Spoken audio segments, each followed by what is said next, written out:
Step right up, dummies, and listen to the stupidest sports show on earth with Rodney Newpol and Tim Van Stratton. Yeah. Well, hello and welcome, dummies. This is episode number 40 of the stupidest sports show on earth. My name, as you all know, is Tim Coolhand Luca Van Stratton. With me is Rodney Newpol in his luxurious living room. He's fired up for the Super Bowl. He's a candidate for MVP, apparently. What are your odds? What would you say your odds are to be the MVP of Super Bowl LAX?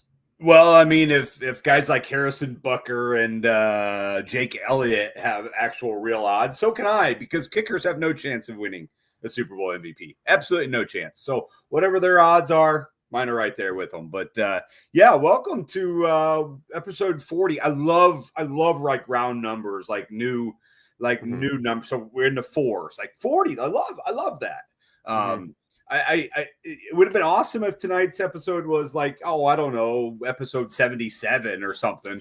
But you know, we'll stick with 40. But hey, man, plenty to talk about tonight. Going to be a great night to talk sports. And we talked Friday, and I was like, oh yeah, Super Bowl. We'll spend a lot of time on Super Bowl.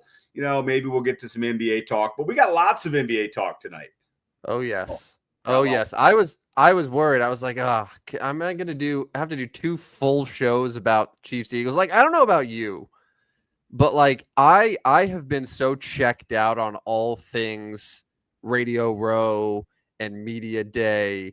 Like, and normally it's like, okay, whatever, just noise. But like, I am not paying 1 ounce of attention to it. And honestly, because of what transpired this weekend in the NBA, I'm not seeing any Super Bowl stuff like in my algorithm. Like normally I would see all the football stuff and I'd be seeing Super Bowl things, but like it is not at all at the forefront of conversation.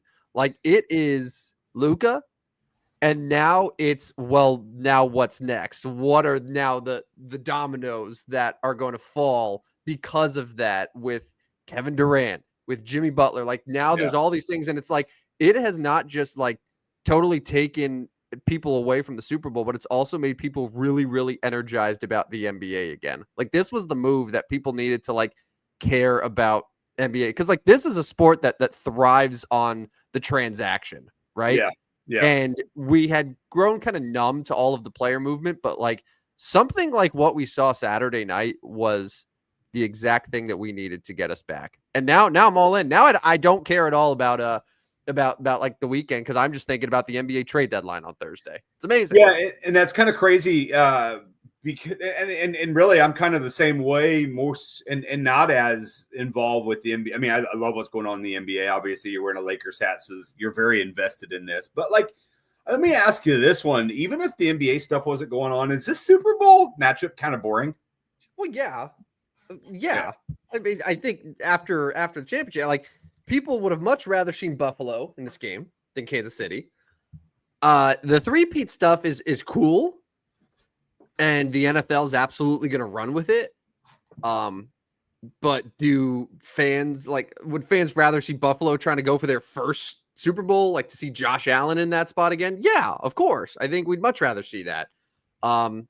Yeah, like we just saw this 2 years ago. It was a good game. It was 38-35. It came down to the last minute.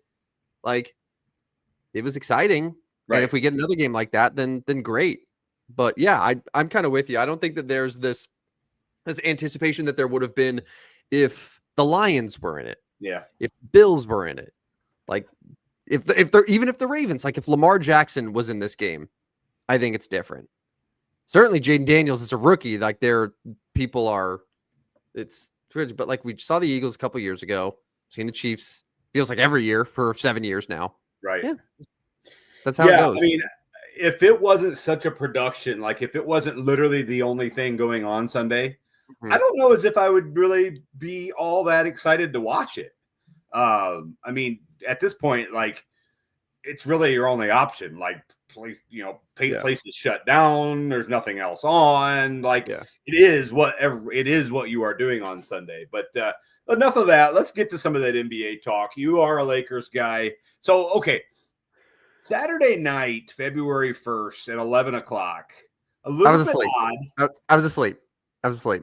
Yeah, so you woke up, saw our group text from not me, but from one of our buddies, and was like, "Well, wait a second here. All right.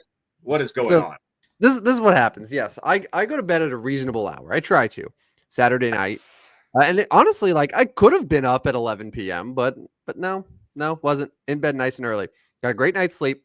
I woke up Sunday around 6:20, 6:30 or so. I checked my phone. I had, and I'm not exaggerating here, I had 53 unread text messages.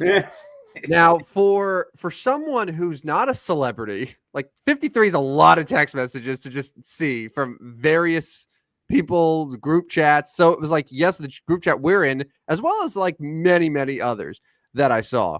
Not to mention dozens of notifications from ESPN, from Bleacher Report, from The Athletic, like everything. And I I wish there was like a camera in my room to sort of see my face at that moment because it didn't feel real. I was like it was just like.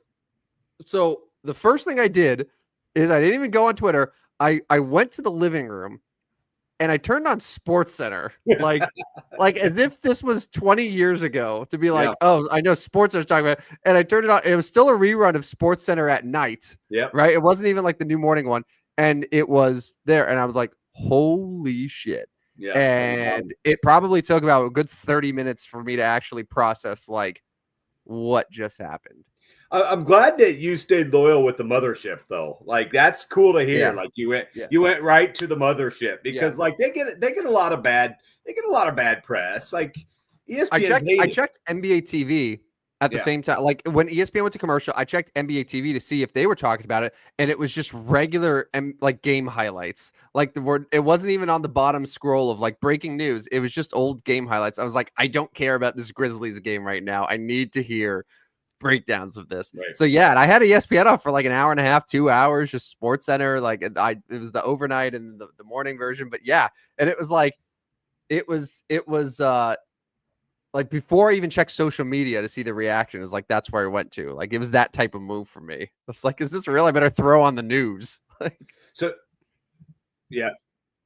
So now you have another superstar there in Los Angeles. And while the Lakers probably aren't winning the title this year, now you've got that guy for the next 15 years? Like certainly feels that way, right? Like you don't trade Luka Doncic, right? Right. I mean, it just happened, but yeah. So okay, so like it's been analyzed to death over the last few days at this point. Everyone's had their take. The overwhelming consensus here is that Dallas is on the losing end and by a wide margin. I think both of these things can be true. I think that the Lakers getting a player of Luka Doncic's caliber was just a total gift and something that shouldn't happen. Like we shouldn't see these types of players being moved for that type of deal, right? It just at his age with what he's done, it doesn't happen. That said, Anthony Davis is a really, really, really good basketball player. Yeah. And a lot of people just kind of glaze right over him and they go straight to Luka and they're acting like they just traded Kwame Brown or Hassan Whiteside or like whoever else. Like Anthony Davis was very likely to be in the mix for first team All NBA this year. Yeah. He's a great two-way player. And he's going to go to Dallas. And I think Dallas is going to be really good. And, a couple people have mentioned that Dallas might actually be better this year. I could see it. Yeah. I could see it. Well, Luka hasn't won anything since Christmas. So, yes, they're going to be better than they've been the last 6 weeks. Yeah, well, Luka went out on Christmas, and they've been, I think, 7-14 since. Correct. Yeah. So, I mean, once Anthony Davis' abdominal injury is better, but that's part of Anthony Davis. Like, how healthy are you going to find him? Right? Like, yeah. Go ahead. But from the Lakers' perspective, they now have a star for however long LeBron has, right? So it's LeBron and Luka, and then now once LeBron decides, okay, you know what, I'm going to call it quits after next year, or I'm done after 2 years, or you know what, I actually want to go team up with Steph and play in Golden State. Well, now the Lakers are covered. Now their entire franchise doesn't rest on whatever LeBron wants to do for his twilight years. They got Luka Doncic, and I know that there's people like, well, you know, Luka Doncic, he could actually forego the maximum extension here, and he could test for agency. You know, the Miami Heat are. Luka Doncic is going to be a Laker for 10 years at least. Yeah, like it's. I'm sorry to break the news to people, but like they don't make this deal and do it like, hey, you know, this is going to be a nice rental for a year and a half. No, he's going to be a Laker. He's going to have a 77 hanging in the rafters one day. Like that's what's going to happen. So like it's unbelievable that, and as a Laker fan, I could fully acknowledge this, how insanely lucky this team is to just continue to land superstar after superstar, to go effortlessly from Kobe to LeBron to Luka Doncic. Yeah. Like it just like I'm not trying to overshadow it here, because there are a lot of fan bases right now that are just like praying for just a all-star, a face of the franchise to get, and the Lakers just seem to, whether you want to call it luck or whatever, like to just find a way to just keep it moving. And now Luka's going to be that guy for the foreseeable future. It's amazing. It's amazing. And I watched the press conference today. I was just laughing out loud because it's like, how is this real? How is this a real thing that happened? Doesn't make sense. So we kind of already talked about Mavericks, Davis to the Mavericks and how they could get better. Do you think Dallas or your Lakers are done dealing in the next 36 hours or so? And then we'll kind of go to other NBA trades that might be brewing here over the next, again, 36 hours or so. Well, so let me ask you this. So do you think right now who is more likely to reach the Western Conference Finals? Let's start there. Because OKC, no matter what, is the favorite in the West, right? Yeah, I would think so. So if you had to say right now, who would you like to win at least 2 playoff series, the Lakers or the Mavericks, as presently constructed without any other moves? So let's assume the Lakers don't get a center. It's Jackson Hayes as their starting center, right? Let's assume that the Mavericks, it's Kyrie, it's Anthony Davis, it's whatever's left of Klay Thompson, and that's their core. So who do you like more come postseason? I'd probably take the Lakers. Yeah, I probably, so what's the timetable on? I mean, when's Luka going to join? When is he going to be on the court? It won't be long. Yeah. It could be as soon as this weekend. Yeah. I know people have mentioned maybe Monday. It'll be before the All-Star break here, so I would say within a week. Yeah, so I'm taking Luka and LeBron over Kyrie and Anthony Davis, and both very good. Both have a potential of being very good. So in your question, I'm taking the Lakers over Dallas with that construction. What a lot of people aren't looking at, and maybe they are, and I've missed it, but like, let me know if you've seen a lot of this being talked about. This is the first time in LeBron James's entire life on Earth that he has not been the best basketball player on his own team. Right. Can he handle it? Right, like, so it's like, okay, how will he handle it? How does it change? Like, teams are going to throw their best defender not on him. They're going to throw it on Luka. So, like, I wonder if this is also like a situation where getting Luka Doncic allows the Lakers and LeBron to extend his career a little bit longer, because he doesn't have to be the number one, because he doesn't have to do everything. Like, it's going to be Luka's team. Luka's not there to be the number 2. He is the number 1. He's a better version of what LeBron is right now. 15 years younger. Like, LeBron's gonna be option 1B for the first time ever. I'm interested to see how that affects him, and if he's able to continue playing a little bit longer as a result of that, because he doesn't have to do everything. How long can this dude extend his career? He's 40. Okay, yeah, he's 40. He also put up like a 30-point triple-double just on Saturday against the Knicks. At the Garden. At the Garden. Yeah. Just a few days ago. Yeah. Yeah. And Tom Brady was throwing for 5,000 yards and winning Super Bowls at 44 years old. Yeah. You're saying LeBron, no. You're saying if LeBron James said, you know what, I got 3 more years left in me, would you be surprised? I would not be surprised. No, I wouldn't be surprised. So I mean, I'll say I could see 2 more years at least with LeBron. And I don't know. We'll see. Maybe his assists will go down, but his points will go up. Who knows how this works? But so let me ask you, what do the Lakers still need to do before Thursday's deadline? I mean, not have Jackson Hayes as their starting center, probably. Rob Pelinka talked about it today in the press conference and said, "Listen, the market's kind of dry right now." I mean, Steven Adams, Nick Claxton, Robert Williams. I don't think DeAndre Ayton is really a fit. That doesn't really make too much sense.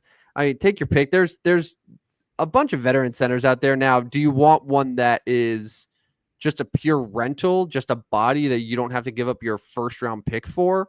Or are you like, hey, you know what? It's okay to trade this first round pick because we're getting Walker Kessler and he can actually be a staple on our team for the next however many years.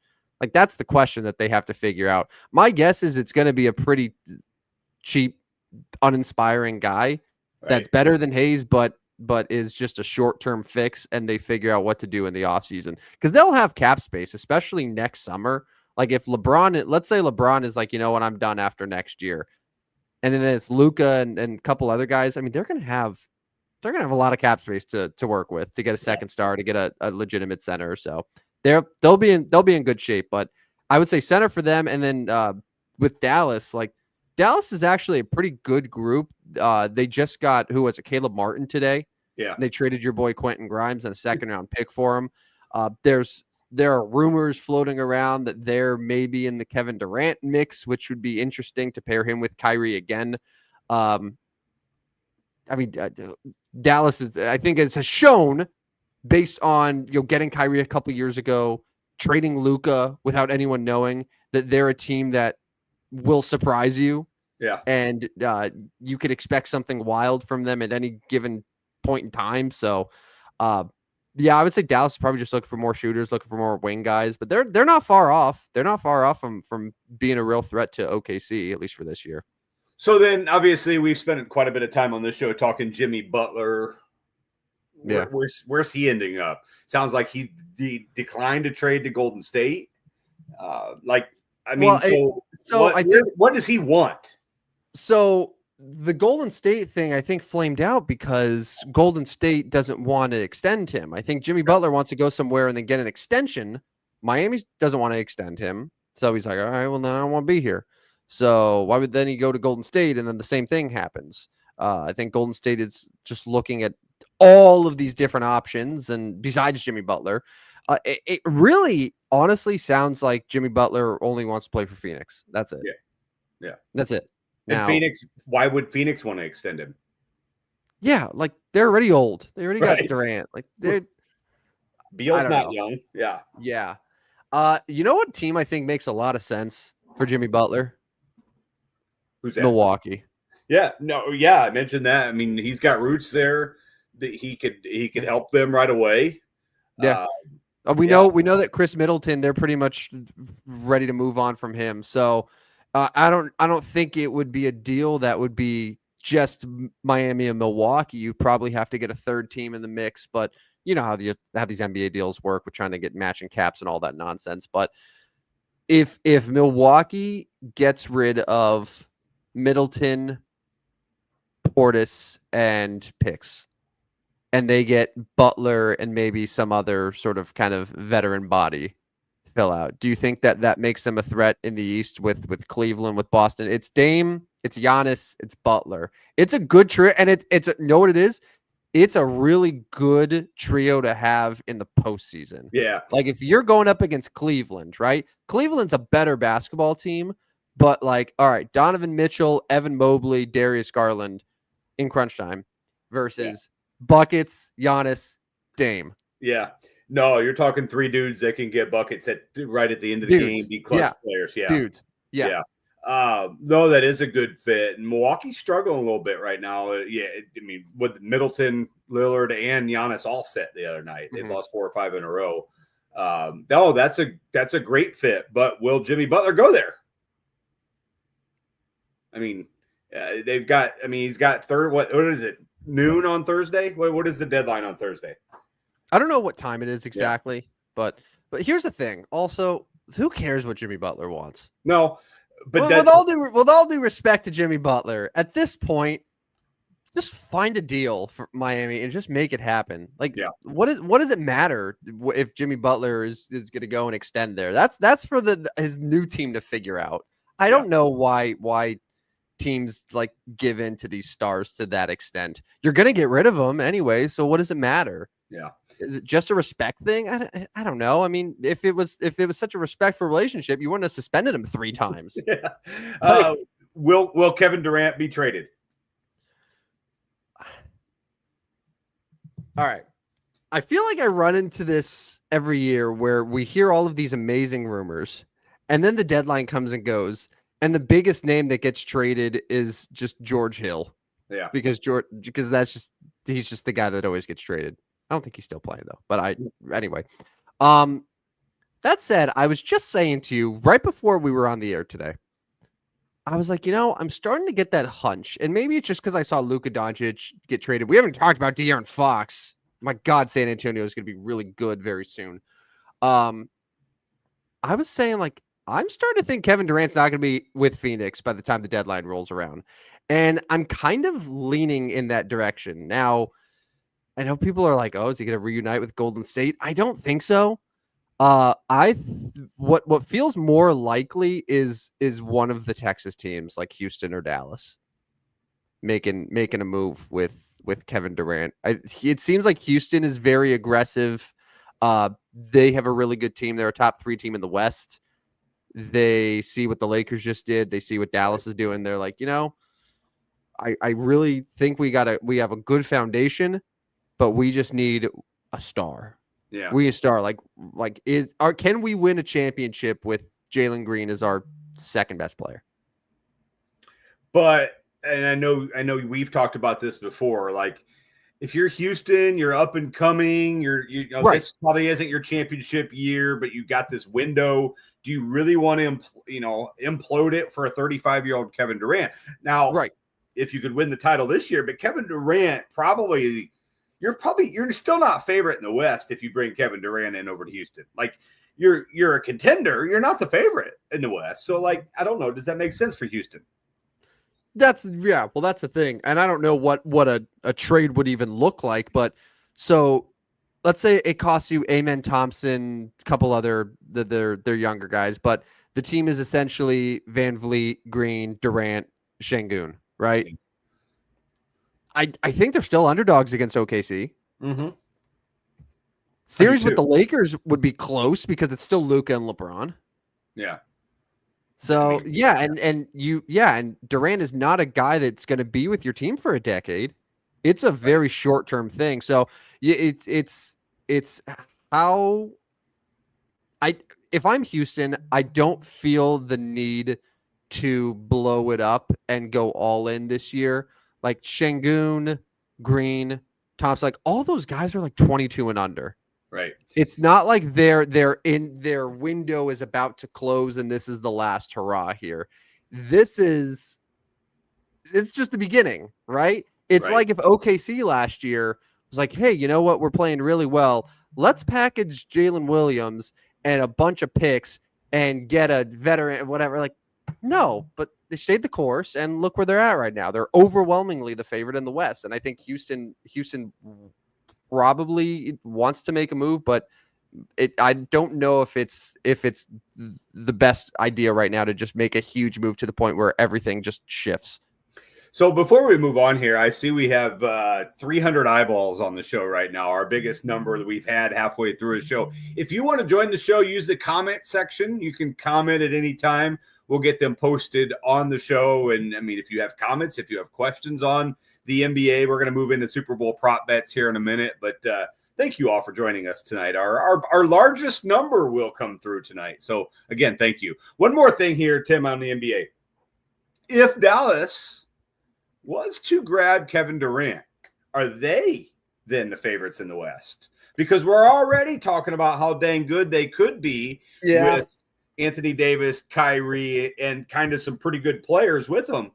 Kevin Durant, now they're going to lose some of those pretty good players, but Kevin Durant as the third there, do they overtake Oklahoma City as the favorites in the West? That's a good one. That's a really good question. Kyrie. Okay, so let's play it like this. So SGA versus Kyrie, you take SGA, right? Yeah. Yes. Jalen Williams, Kevin Durant. Jalen Williams is really good, but you go Kevin Durant. I think I got to take Kevin Durant. Yeah. Okay. Anthony Davis, you're going to take over Chet Holmgren, Hartenstein, whoever. OKC, I think, is going to have an advantage off the bench. Yeah.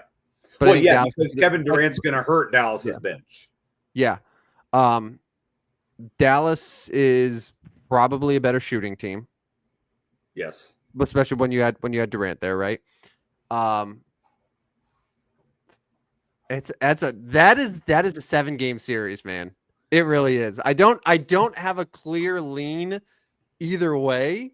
But Dallas certainly to me becomes the biggest threat to OKC if that happens. I don't think it would be close. So, they'd overtake Houston, overtake Memphis. Denver seems like they have issues. I'm surprised Denver's not more in the mix to try to solve some problems. Yeah, because they're not even a contender. I mean, they're a top 5, but they're not even a contender in the West. Like we're talking all these other teams. They're a contender because they have overwhelmingly the best player in basketball. Yes. It's why the Cavs with LeBron were always a contender because he was so much better than everyone else. It's the same with Jokic, but like I agree with you. I know what you're saying. It's just as constructed, that team is not making it to the finals. One more thing, we were talking about SGA. I saw a stat today, and I wish I knew the numbers. SGA's moved into the top 10 already in NBA history in free throws made. Like, that's incredible because the dude's young. Like, is that a good thing? I don't know if it is, but it's kind of amazing to me that he's already getting there this many times. I don't know. Maybe that's a stat I can pull up the exact stat on Friday, but I thought that I was quite overwhelmed by that because like the guy's got a long career ahead of him. Like he's gonna easily be number 1 by the time he's done. But anyways, that's at this rate, yeah. But yeah, I mean, he makes his free throws, but yeah, guy gets to the line a lot. It's probably not the most entertaining style of basketball. Like I've never watched him and thought this is a guy that is going to energize audiences. Right. I can say he's really good, but like no one wants to watch him shoot 19 free throws a game. All right, we're going to move on to the Super Bowl because it is coming up on Sunday. So here's what I decided to do tonight. A lot of times you will put together a little rapid fire thing. I'm going to do that tonight. I'm going to go some prop bets. Now, these are pretty common prop bets, and I'm going to give you the prop bet. And I really want you to just come up with it don't have to be instant rapid fire, but a short answer as your answer and as to why here. All right. Mm-hmm. So there's going to be 10 of them, and we can discuss them as I'll let you answer, and then I'll throw my analysis out there. But 10 Super Bowl prop bets I wanted to talk about. Are you ready? Yes. Hit me. All right. So the first one is the whole elephant in the room every Super Bowl, the national anthem. Over under 121 seconds. So 2 minutes and a second. Are you going over or are you going under? Well, Rodney, I'm assuming that because you put together this list, certainly you know who is singing the national anthem at this year's Super Bowl. Do you know? I had to look it up as you were asking the question. Yeah, so it's John Batiste, yes. Yeah, okay. John Batiste. He's a New Orleans native. Yep. I'm familiar with John Batiste. I know of his work. I think he leads the band on Stephen Colbert's show. I don't know if you watch that at all, but I'm a guy who typically goes over. I feel like whoever's singing it really likes to just savor the moment. So and it feels like more often than not the over hits. I don't know the exact stats here, but just in my gut, no research, rapid reaction, I would say over. He's going to go over 2 minutes. He He's in his hometown. He wants to really just go out there and get the stage all to himself. Yeah, so my yes, I'm going over as well. I always take over on this one. I will never take under. It's like I'm not rooting for a short anthem. I'm rooting for a long anthem. I can hoot and holler until it gets that 121 seconds. My teenager will have his phone out. He'll time it for me. I'll carry on the notes for him. But I'm going to go 102. I'm going to go over 121 seconds. It's that note, right? That long note that they always hit near the end. And it's like, come on, man. You just hold that thing as long as you can. I want you to get blue in the face. The need that's over. Come on. Yeah, yes. That's what I'm hoping for. So we're both going over there. Number 2, and some people will be annoyed by this one. Some people maybe not. Will Taylor Swift be shown during the anthem? Now, so you're going no at minus 500. Nope. I do not think so. I do not think they will show her. Not during the anthem.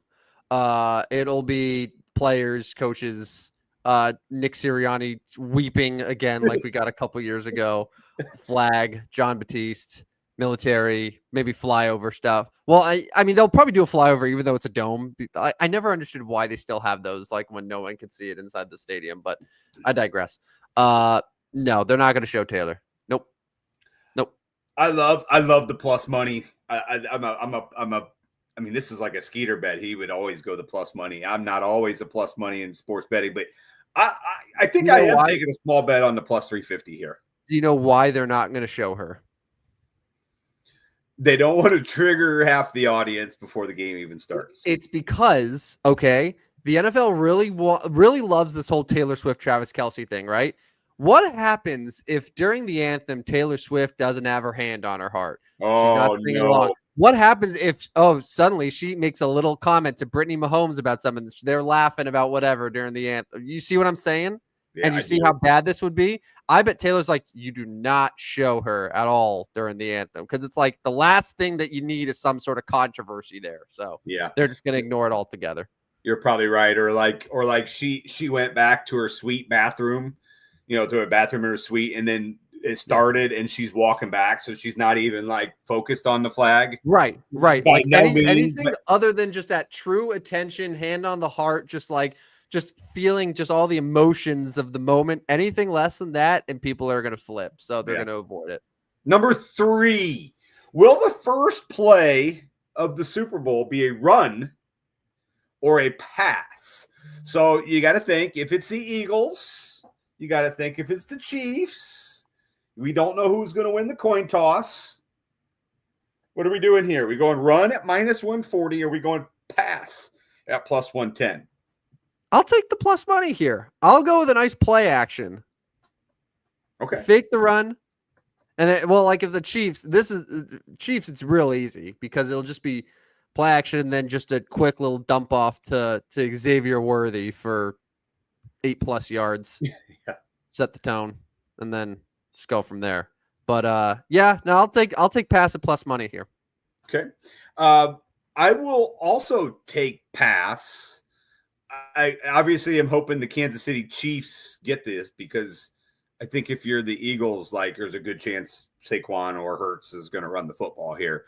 But maybe what do they say? The first 10 or first 15 that they scripted, maybe Philadelphia thinks, Kansas City thinks we're going to run. We're going to be sneaky and pass. Yeah.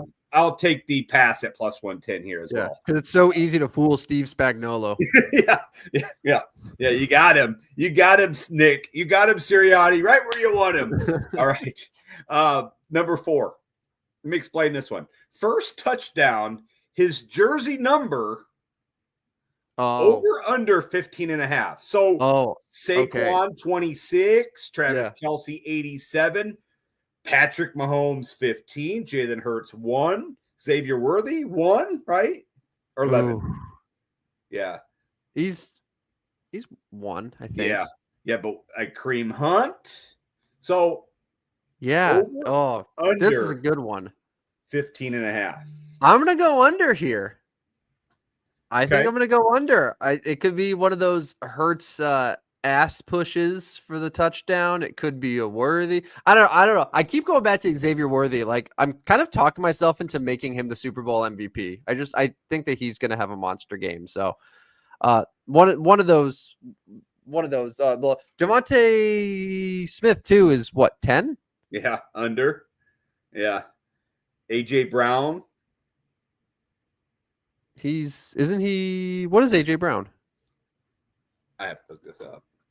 Trying to AJ these numbers, they used to be so easy. 11 for AJ 11. Brown. Oh, dude. Yes. Yeah. Under. Yeah. With Phil. So Philly, it's basically. So you don't want Philly, Saquon. like anyone that's not Saquon, right? Yeah, and Kansas City, you don't want Travis Kelce. Now, those are two very popular picks for a touchdown. Yeah. Very popular. But you got both quarterbacks on your under. I'm going to go over here. I'm going to go over. I think it's one of the dudes. I think it's one of the popular dudes. It's Saquon. It's Kelce, and if it's anybody random, I think I like my chances here because what is you get like Hopkins? Noah Gray. Hopkins. What's D Hop's number? Oh, I don't know. I feel like I barely see him. Yeah, well, he might score.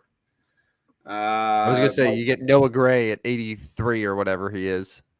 Yeah, that could be an option. I'm trying Craig to look Calcaterra. Hopkins is 8, so he's on your side. Yeah, this is tough. I'm gonna go with the over and eat that little bit of minus 130. You're in good shape if it's one of the running backs though. You get Kareem Hunt or you get Saquon. Yeah. You win that one. Yeah. All right, number 5. Patrick Mahomes' first pass distance. Now, this is the distance of the pass, not how far the guy goes with it after. Okay, so just air yards. Yes, air yards, 9.5. And it's both minus 110 over or under. You're taking now. Now hold on. First attempt, or does this have to be a completion?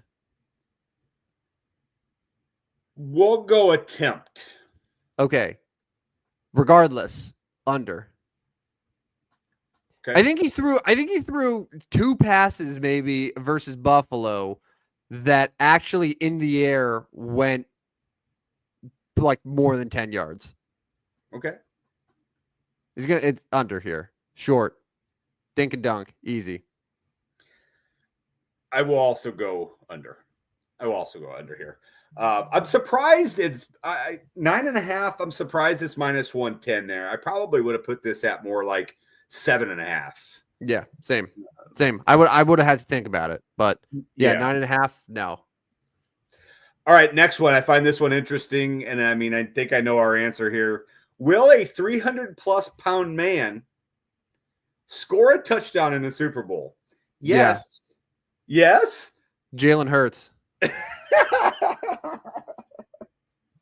Yes is plus 250 or plus 2,500. 25-1 for a yes touchdown. So, like, can we weigh these guys so we know exactly who's 300? Because I mean, it's going to be anybody on the line, right? Like, yeah. I mean, yeah. I mean, I could see Kansas City doing some bullshit though, where it's like Mahomes. It's one of those things where Mahomes is scrambling and then he does a little like underhand pass or one of his patented like, oh, I'm going to throw a touchdown pass, but it doesn't look anything like I'm actually throwing the ball, and it's just to one of their linemen. It's just Creed Humphrey just suddenly has a touchdown, and then that's that. Yeah, for 2,500, I'll take yes. I'll throw a flyer on that. Yeah, I like it.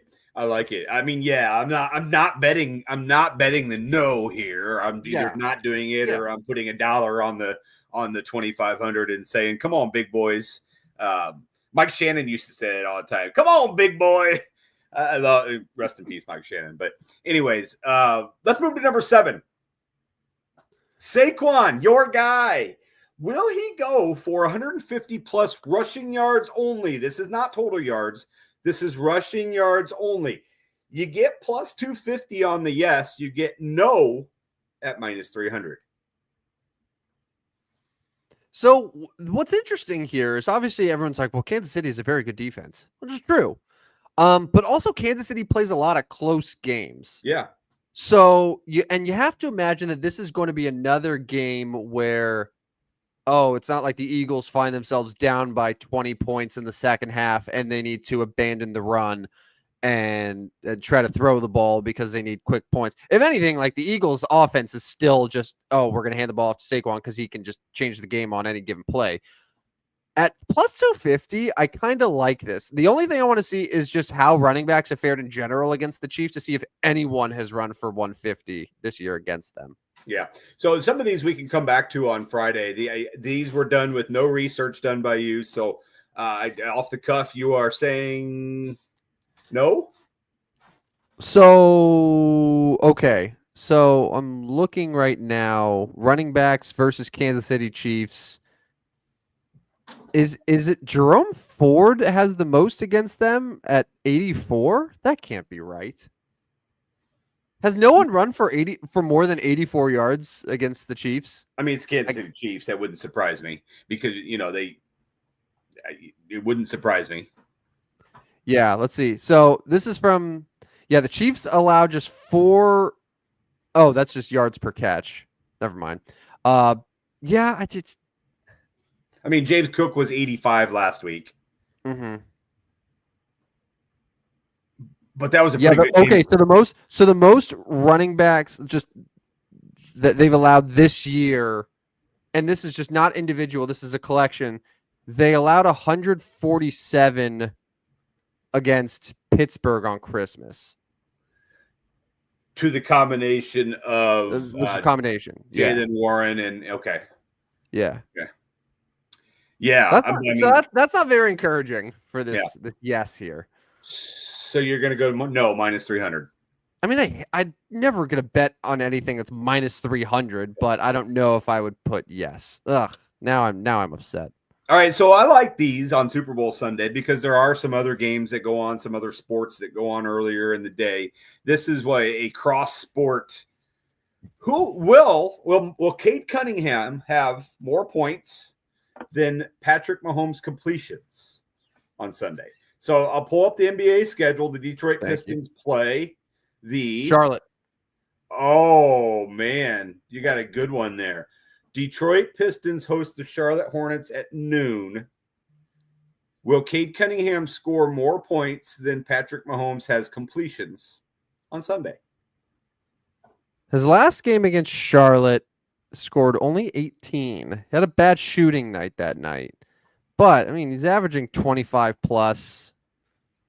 And what is Mahomes? What is Mahomes doing completion wise? Like, what are his averages?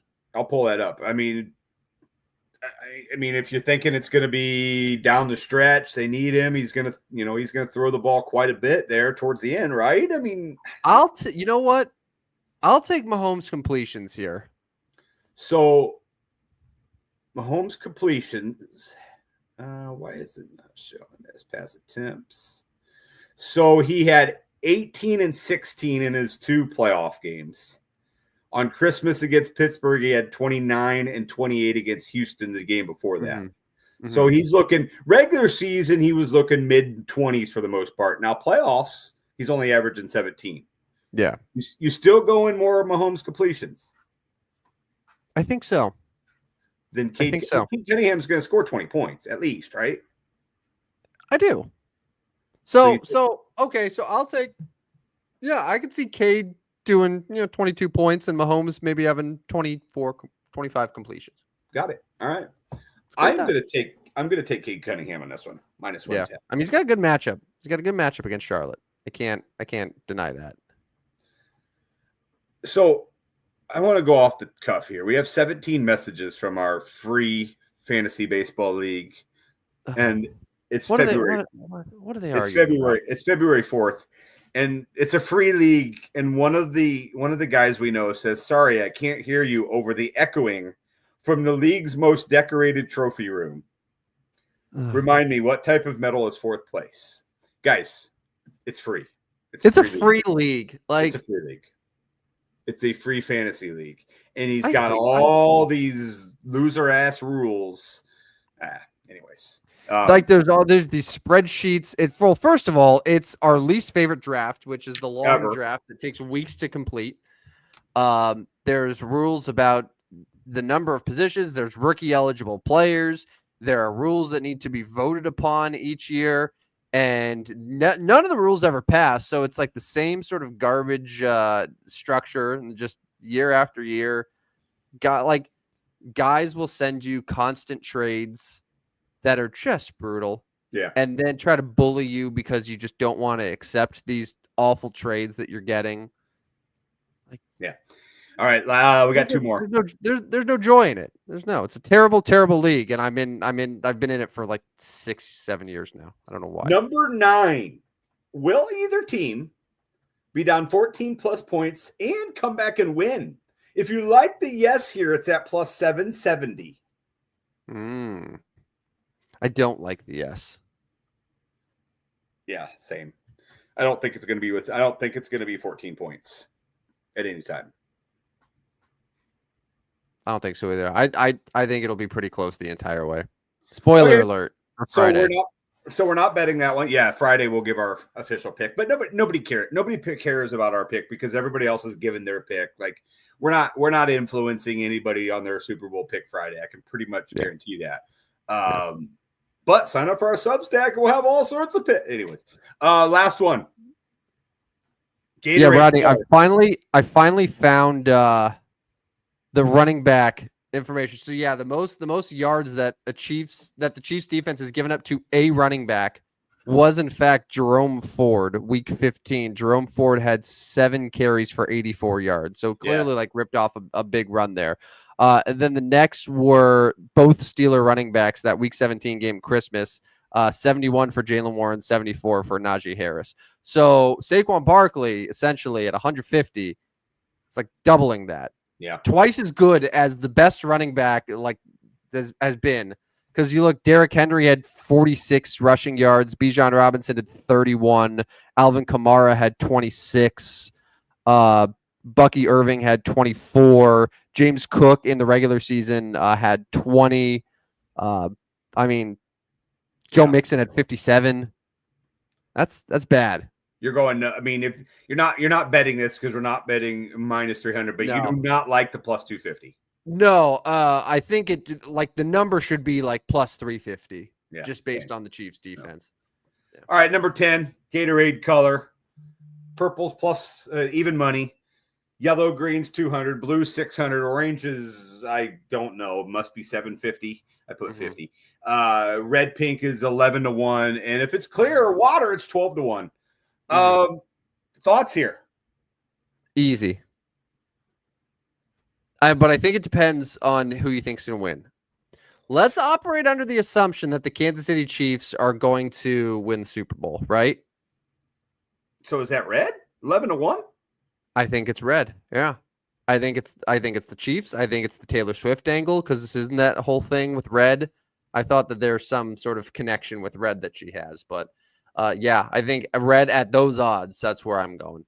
I do like those odds. I'm surprised they're 11-1. Yellow green would be Eagles, right? I mean, if it's at 2-1 odds, those get really good odds. I don't know. Like, what is the madness behind Gatorade on the sideline? Like, are there all the different flavors over there, and then did they just grab one? That's a good question. Yeah, I've never really thought about that because is it just like, hey guys, I need you to all come up collectively with what's your favorite flavor of Gatorade, or is it like, hey, this guy likes purple, this guy likes orange. Like personally, I definitely have Gatorades I like more than other flavors. I would prefer to have my own, and I'm sure they can afford to have multiple Gatorade coolers. Yeah, I mean they're not taking a vote. Like they're not coming up with one out of the 88 guys that are on the sideline or whatever the hell it is.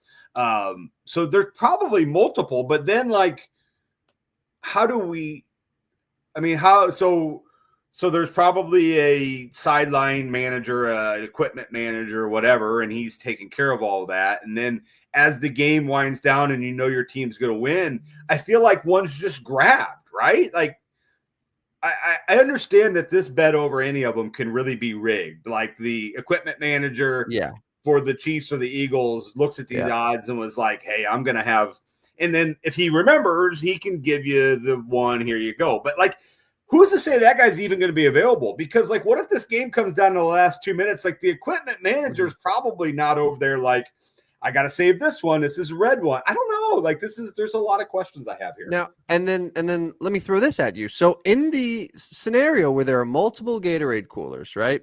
we always see that there are a couple teammates who are the ones who grab the cooler and then they dump it on the coach. What happens if there are another 2 or 3 teammates that grab a different cooler? Yeah. And then they're about to gum up on Andy Reid. And then they see, oh, wait a minute. They're coming up on a different cooler. How do they settle that? What happens if they're like, you know what? Screw it. Let's dump them both. And then you get purple and you get orange. Well, then what happens? How do you handle that, Vegas? Like, tell me what happens there. It's like, well, we both got coolers. We might as well dump them both here because how are we going to choose who gets to do it? This is where the plan starts to fall apart here. My guess is they void the bets. I also wonder. Could you imagine, like, how stupid is that? Be like, oh, due to the Gatorade, but like Gatorade controversy, we have to void your bet. There's been years where like people don't know, or what if it's a walk off? Like, is there even any Gatorade pour? Because like, let's say the Eagles went on a walk off, like.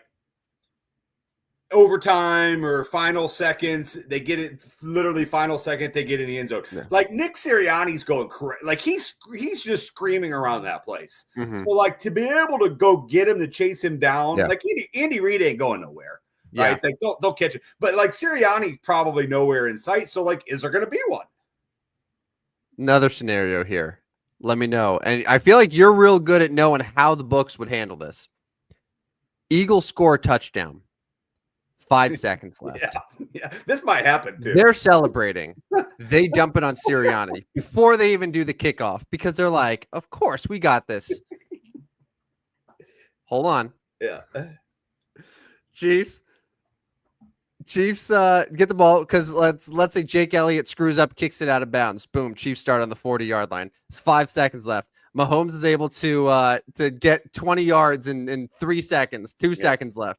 And then they score a touchdown last play of the game or field goal or whatever to win. And they win. Now, Sirianni got dumped on. Yeah. At that point, Andy Reid, like, because of the celebration, whatever, like, I don't think he gets dumped on. I think there's just too much pandemonium. So, do they settle it? It's like, well, the Gatorade was dumped, but it was dumped on the losing coach. Right. So, do they specify, like, does it have to be dumped on the winning coach of the Super Bowl? I believe the terminology does say winning coach. Right. So then it just doesn't happen. So Sirianni gets dumped by whatever. You probably got people thinking they won, but turns out they didn't because wasn't the winning coach. Yeah. And many times you don't see it on TV too. Right. Because there's something else going on. But no, that's a good one. And possible.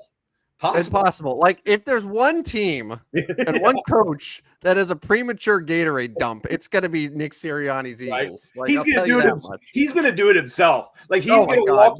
He's going to walk over there, get the cooler, and just on himself. And Jalen Hurts is just going to have to go up to him and be like, "Coach, no, Coach, that's not how we behave." But that was Super Bowl 2 years ago, right? Where Sirianni was like jawed off, and Jalen's like, "No, don't do that, bro. Don't." That's a good one. And I like that actually the Eagles score to go up like 2 because Mahomes gets 5 seconds, gets some 30 yards, and Bucker hits a 58-yard field goal. I mean, like that's how it would play out, right? It would be they start at the 40 because Jake Elliott kicks it out of bounds like a doofus, right? Then they're able to just gain enough yards, less than 5 seconds, because Kelsey's wide open somehow. And then Harrison Butker kicks it 47 yards to actually to what would be best is in that 5 seconds a pass interference call, an offensive pass interference. Like I mean, it's almost like we had that happen 2 years ago with these teams. Like Mahomes literally take over 5 seconds to get the ball off, and so the game would be over. But no. Yeah, at the 42-yard line. We had offensive or defensive pass interference. So now Butker gets a 58-yarder. Boom, winner. Boom. I love it. Yep. I love it. And Sirianni is just wet and sad. And I think that, you know what? That's how I want it to go. This would be the perfect Super Bowl for me. After 2 weeks of just dreading this, that's what I want. I want the Eagles to think they've won. I want Sirianni to get drenched, whether it's by his team or by himself.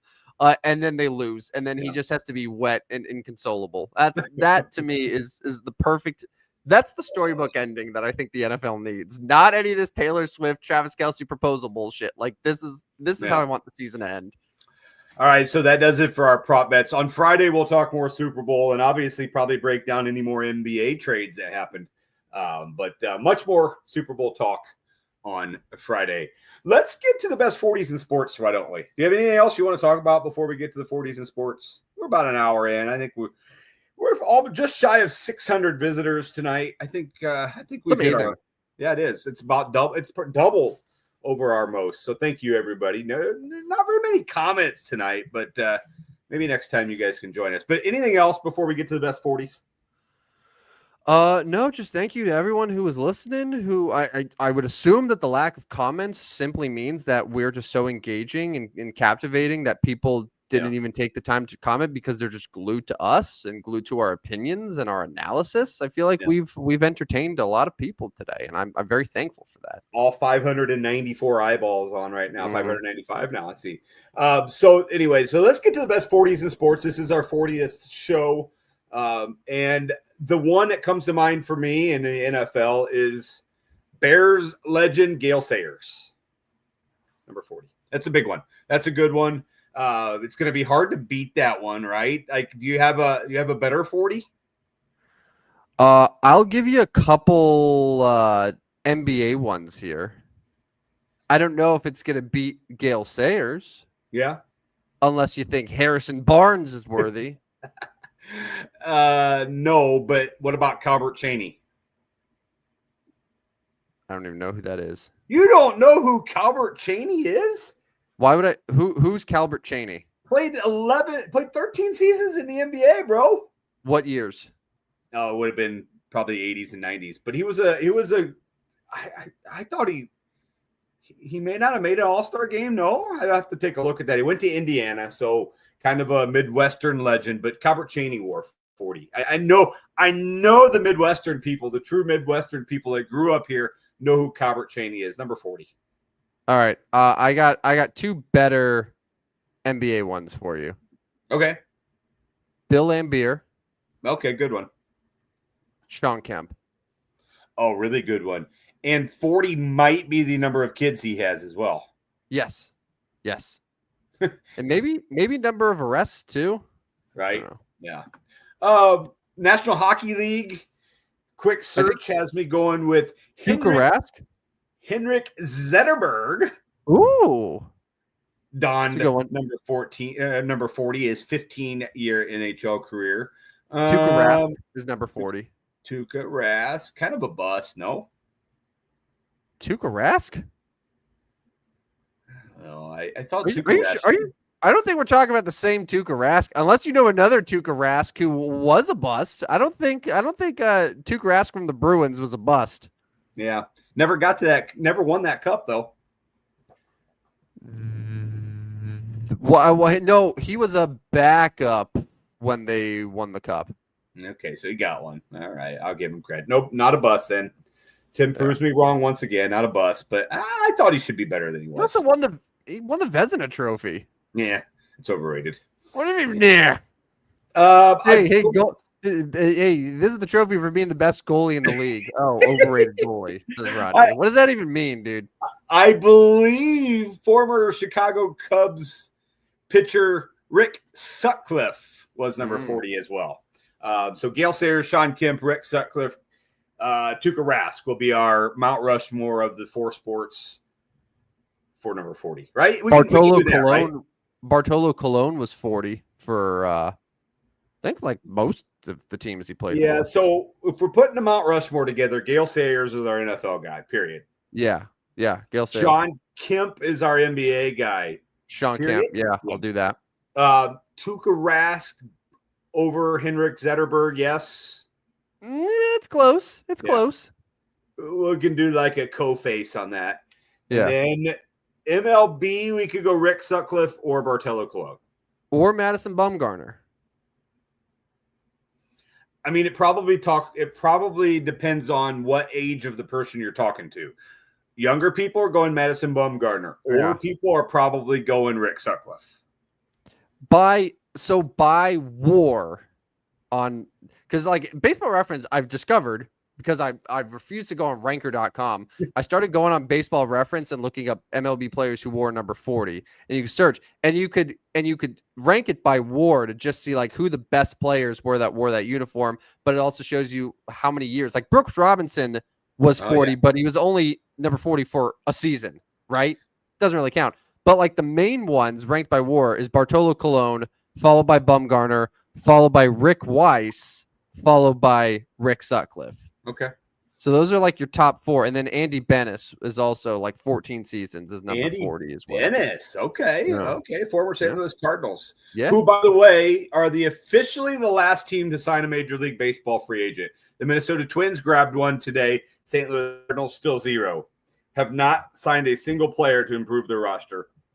But hey, at least they don't have Jim Edmonds on their broadcasts anymore. So yeah, that's a difference. We'll get to that after some of this stuff dies down because I've got plenty of baseball banter to talk about. But anyway, sign up for our Substack. So I came into tonight at 20 units ahead this calendar year. Now, talk your shit, bro. Yesterday I took a little bit of a dive. I lost 2.7 units. February I'm up over 6 units. Go to the Substack, find the picks. We're not selling them. They're free picks. Fade or follow as you wish. There they are. Some of my picks tonight, Lightning, Islanders, 76ers. I took the Cavaliers. That's not going to fare well for me. Several college games as well. So head over, sign up for our Substack. Follow us on Twitter, not X. No W on the end. Stupid Sports Show with no W. Not doing a ton there, but we will as the year goes along. Enough. I bet most of our viewing audience is coming through that right now. So just give us a follow, and you'll get notifications whenever we go live. And yeah. All right, your turn. You're really good at this next part. Oh, thank you. In case you've missed any of the 40th episode or any of our previous 39 episodes, and you have a real hankering to go back and live in the past, you can listen to any episode of the Stupidest Sports Show on Earth, wherever you get your podcasts. We're talking Spotify, talking Apple, talking iHeart. I want to see those numbers pump up. I want to see the subscriptions. I want to see the rates and the reviews. I want to see mean, hurtful comments followed by really nice, endearing ones. I want to see it all. So make sure to like, rate, subscribe wherever you get your podcasts. Comes out pretty much like right after we are done on the air too. So like, I don't know, I would say right when we sign off, within a half hour or so, it'll be up on all of your podcast services. Same for our Friday morning show, which Rodney, I don't know if you know this, we do 2 shows every week, Tuesday night and Friday morning. Pretty cool to me. Yeah. So if you got something you want to listen to for the last hour before you go to sleep tonight, that takes me back to, Tim, you remember the Put the Kids to Bed show? Mm-hmm. I don't think we got 40 of those in before we finised up. I don't think we got 40 of those. So this one is outlasting it. We actually had a couple different co-hosts in that one. Kind of a cool show, but this one's so much cooler. The Put the Kids to Bed show was kind of fun for a while. I did like the See Ya list. See Ya list. That is, yes, that's the origination of our running See-Yas that have been going on for a long time and still go on in our group chat. Anytime somebody goes somewhere, obviously not talking death, although we do have a friend that wants to see a death. It's like, it's the most inappropriate See-Yas. Like you can't just see someone dying. No, that's a little inappropriate. But like injuries, 100% go for it. Firing, absolutely. Trades, absolutely. Released, yeah. Pretty much anything that isn't actual death. Actual death. If they're gone from the team or the league or anywhere, it's a See Ya. Yeah, the See Ya list was good, but it took some time. It took some time to come up with the See Ya list. Yes, what I would have to do is I would have to keep a running track on my phone. So anytime there was any sort of like See Ya happening, I would just put the name down on a notes on my notes app, and I would have to save it, and then I would just run through them all like for our show. I love it. The dedication is fantastic. So I love the Lakers. I love the Lakers lid you got on here. You're celebrating Luka to the Lakers. That's the big story, and I'm excited to grab some Luka jerseys coming up. I might even I'll have to wear something underneath, but I might even wear one. He's not even playing tonight, but he's there. The Lakers are playing the Clippers, and the Lakers are winning 73-50 at halftime. Of course they are. It's already happening. Yeah, we're so back. Yeah, the Lakers are back. I am excited to see him and LeBron on the same court. That'll be fun. So, anyways, all right, take us home. Get us out of here. Everybody, thanks. 624 listeners. Thank you tonight. Awesome. Yes. And expect a very fun show on Friday morning because we are going to be talking Super Bowl. Rodney is I don't want to spoil anything for our official picks, but I have a feeling that you and I are going to have some different approaches to how we see this game playing out. So I'm really excited to talk about it. And also hopefully we're like, hey, before we get to Super Bowl stuff, Kevin Durant and LeBron James are now on the Warriors with Steph Curry. And like, who knows? That would be interesting if we had more big trades Thursday. Friday's show would be fun. Yeah, absolutely. So, all right, let's get on out of here. This was fun. See ya. All right, see you guys. This was the Stupidest Sports Show on Earth. He's Rodney. I'm Tim. Cool Hand Luca Van Stratton. It's my nickname, by the way. No one else's. Can't think of who else's it would be. But we'll be back for episode 41 Friday morning, 8 a.m. Central, right here on Twitter, on YouTube as well. See you guys. See ya.